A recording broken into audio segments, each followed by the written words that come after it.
Ivavaka sika toko. Midera sy mankalaza ny anaranao zahay, ry Andriamanitra ray be fahasoavanao. Fa ianao no efa namafy ny teninao avy any an-danitra. Sy mifidy olona ianao hamafazana an'izany teninao zany.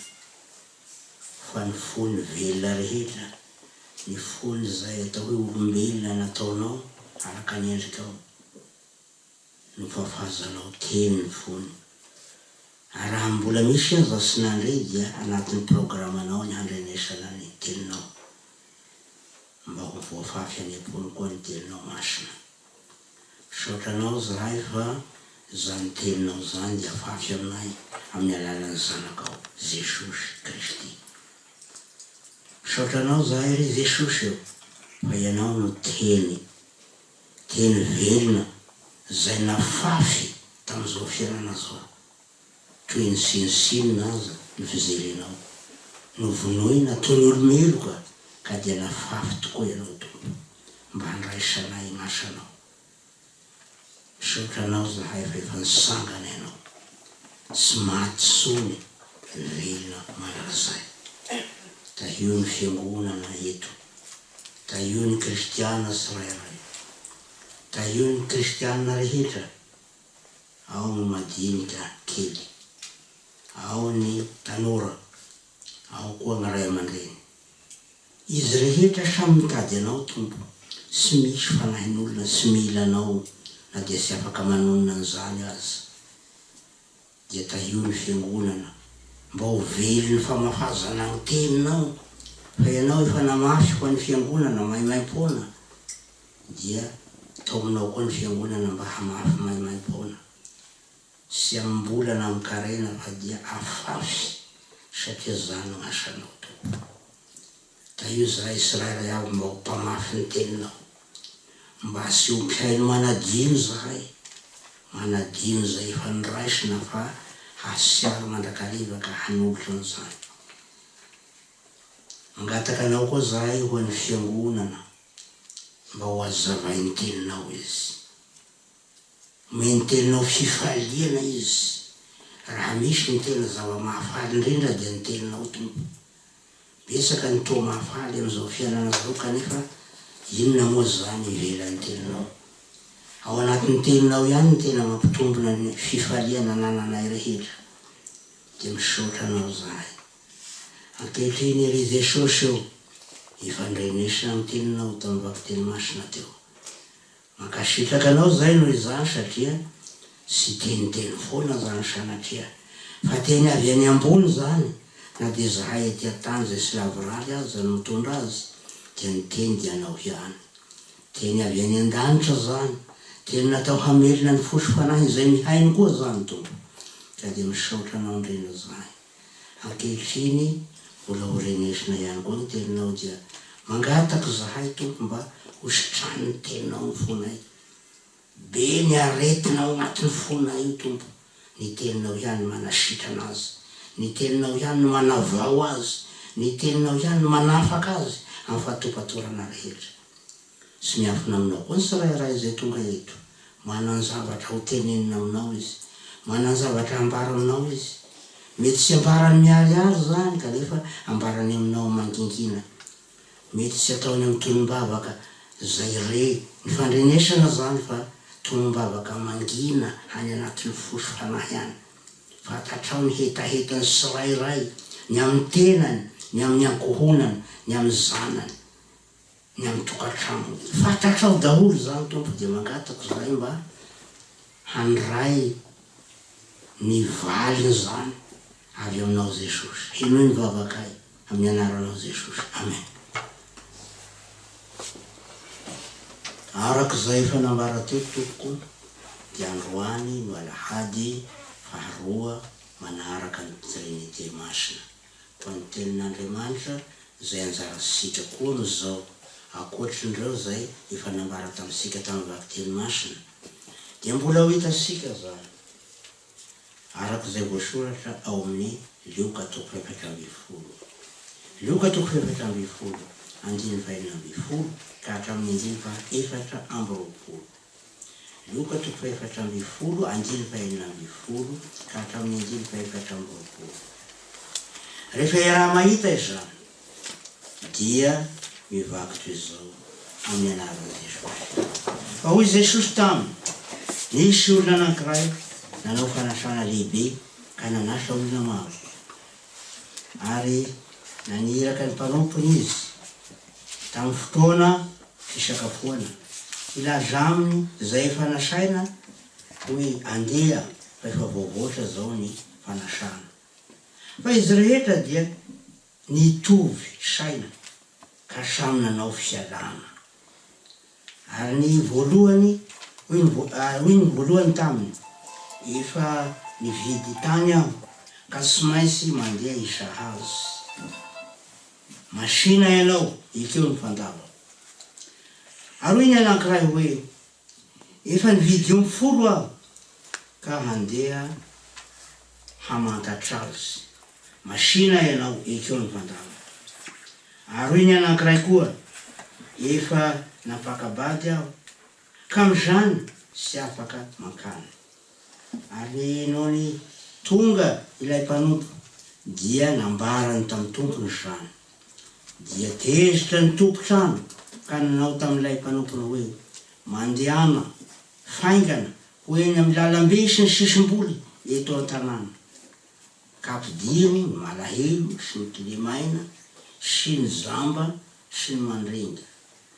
Ary hoy ilay mpanompo, tompoko, efa natao zay nandidianao ary mbola tsy feno ihany ny trano.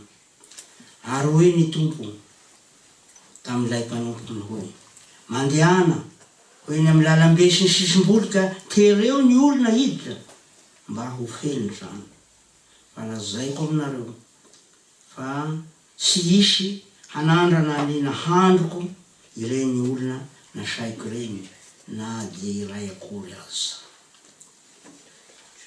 Ry iray masonao, mana masinana amin'ny fahamarinana, fa ny teninao ny fahamarinana. Amen. Ma Jesosy tompontsika, tao anatin'izany fiakarana zany, zay lava moa zany fiakarana zany, tsy vitany hoe andro ray na roa. Nisy nanasa izy. Lehibe ny fariseo zany nanasa azy tao an-trano mba hisakafo. Tsy izy irery no nasaina fa misy maro hafa koa zay nasain'ilay olona. Ka nandritra an'izay fotoana zay dia tsy mitovy moa ny fanao. Ka misy olona marary teo. Dia Jesosy nanasitra anazy tamin'ny andro sabata. Sabata zany andro zay nanasana olona azy zany. Fa Jesosy nanao fanoharana hoe, iza moa aminareo raha manana zaza lasaka andavatra ny fahatsakana, na omby lasaka andavatra ny fahatsakana, dia iandro hoe dia alaiko rehefa afaka piso ve.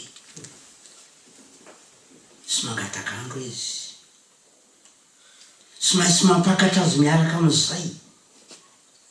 Zany hoe tsy mangatakandro ny famonjena. Ny famonjena aina tsy mba mangatakandro. Ny famonjena hafa mangatakandro ihany, fa ny famonjena aina tsy mangatakandro. Manaraka an'izay dia nahita ny karazan'olona nasaina tao koa Jesosy. Ka niteny tampitompon-trano nanao hoe, rehefa manasa olona anao, aoka tsy olona zay mitovy saranga aminao ihany no asainao. Asao ihany koa ny malahelo, ny kilemaina, ny mandringa, ny mahatra amin'ny ankapobeny. Asao reo. Raha manasa mitovy saranga aminao ihany ianao dia voavaly androany zany dia azonao ny valipitianao. Fa raha manasa an'ireo mahantra reo ianao dia handray ny valipitianao rehefa tonga ny fisanganany marina. Eo ary zany ny zava-misy. Ka dia rehefa nandray an'izay teny zay ny olona anankiray samy nasaina dia niteny hoe, sambatra lahy zany olona hihinana amin'ny fanjakan'Andriamanitra zany. Sambatra zany. Sambatra ny olona hihinana amin'ny fanjakan'Andriamanitra. mazava amin'ny teny ataony. Sy hoe hihinana ao an-trano rarana na raranina, fa izay hihina-kanina ao amin'ny fanjakan'Andriamanitra. Zany hoe hanana anjara amin'ny fisanganany marina zany. Hanana anjara amin'ny fanjakan'Andriamanitra zay ho tanteraka rahatry zay. Hihina-kanina ao amin'ny fanjakan'Andriamanitra. Rehefa nandray zany teny zany Jesosy dia nanao fanoharana hafa koa izy. Ka ity teny anjaratsika ity no fanoharana zay nataony. Sarovana am'izao fanoharana nataony Jesosy zao ny fampakaram-bady anankiray tany Kanany Galilea, araka an'izao natoko voalohany. Isan'ny nasaina Jesosy sy ny mpianany tamin'izany fampakaram-bady zany.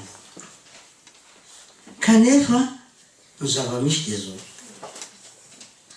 Na dia niomana mafy aza ilay mpanasa, ilay tompony fampakaram-bady zany, lany avao ny zavatra.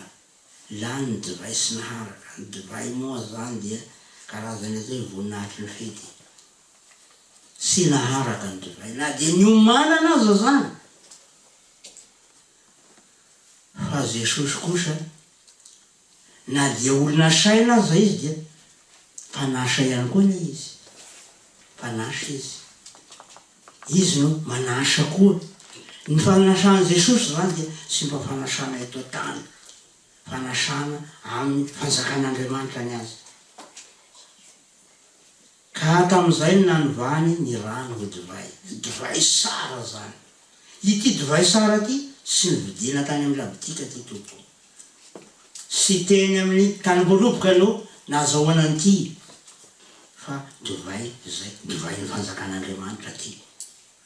Sy nisy nahafantatra zay tena nihaviany. Fa rano no atao hoe nandraisana azy.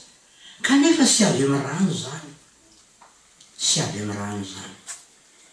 Ka dia divay ny fanjakan'Andriamanitra io zany. Besaka ny olona hoe, rehefa misotro rano dia atahoana no hanovana an'ity divay. Sy ny rano no hoe lasa divay ho azy.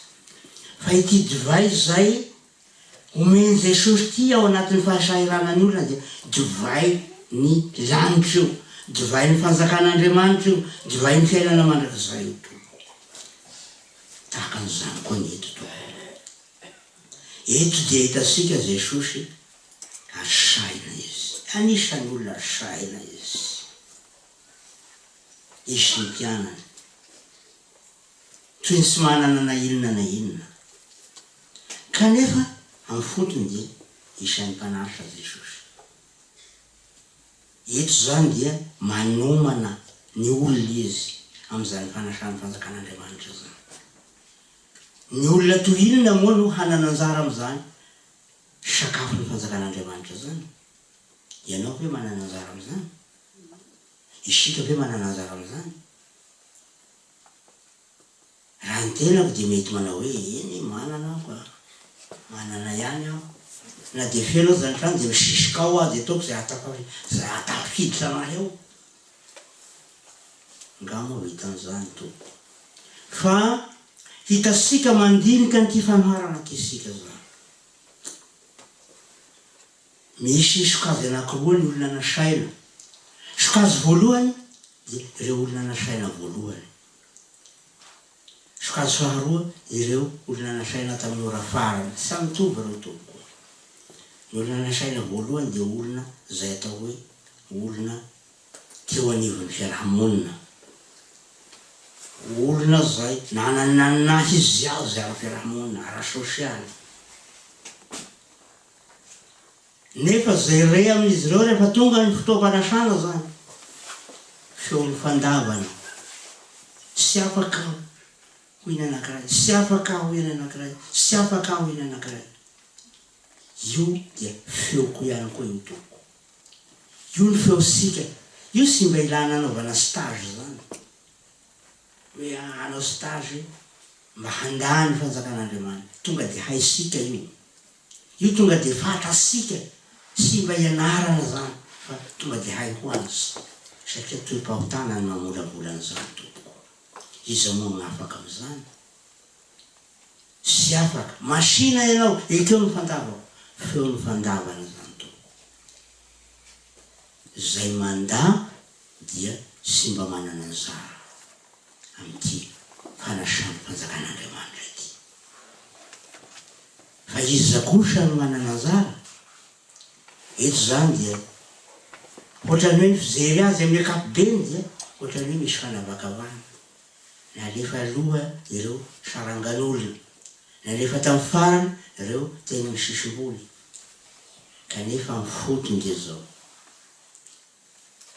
rehefa mandinika sika dia ny Israely eny ny nasian'Andriamanitra voalohany ny Israely vahoaka voafidy asika olo-pirenena hafa firenena sika dia nasaina tamin'ny ora farany noho ny fahasoavan'i Jesosy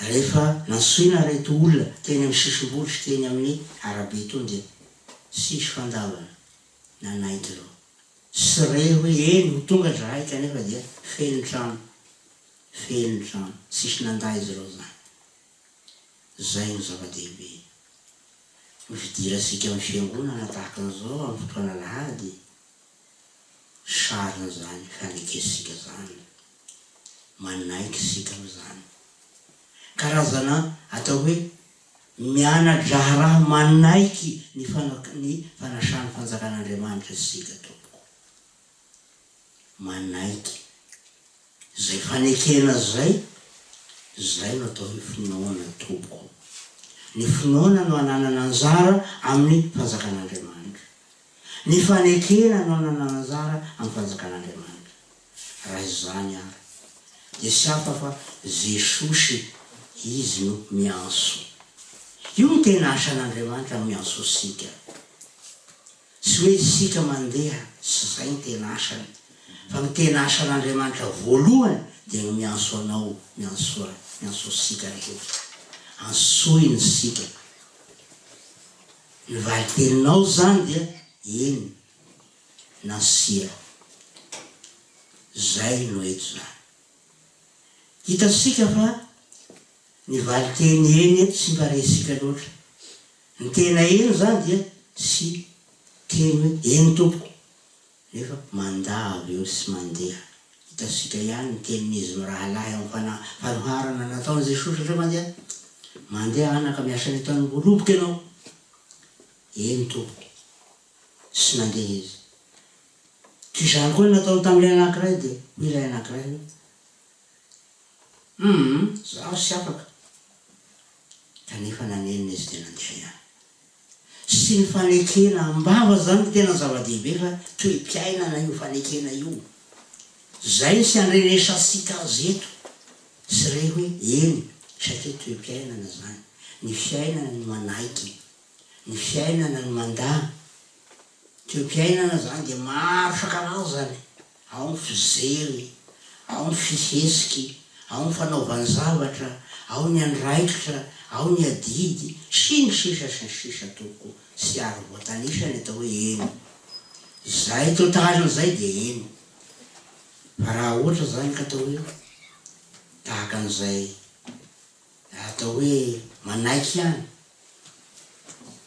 tia am'lela hoy ny resika tamin'ny epistily masina teo kanefa sy manao na inona amin'ny tanana sy amin'ny tena dia zavatra loza zany eto ary tompoko dia tomina sika hiditra handray anjara sahady amin'ny sakafon'ny fanjakan'Andriamanitra sy anjara sika sy rairay no mamantatra ny olo eo akaiky sika hoe manao eny ve izy sa manao sia fanjaran'Andriamanitra zany na sy miloa-bava aza ny tenako na sy miloa-bava aza ny tenanao dia izy ny mahafantatra an'izany mianso anao Jesosy mianso sika Jesosy mianso ahy izy zany anso zany dia asan'Andriamanitra zany atao hoe famonjena zany ny famonjena dia ny ansoan'Andriamanitra sika ao amin'ny Jesosy zanany ekeo tompoko raiso izany fanasana lehibe zany. Voninahitrany man'Andriamanitra raisana ka fanahy masina zay hatramy taloha indrindra ka ho mandrakizay. Raiso ny fitahiana. Ho aminareo rehetrany ny fahasoava Jesosy, ny fitiavan'Andriamanitra ray, raisana ny fanahy masina hatramin'izao ka ho mandrakizay. Amen.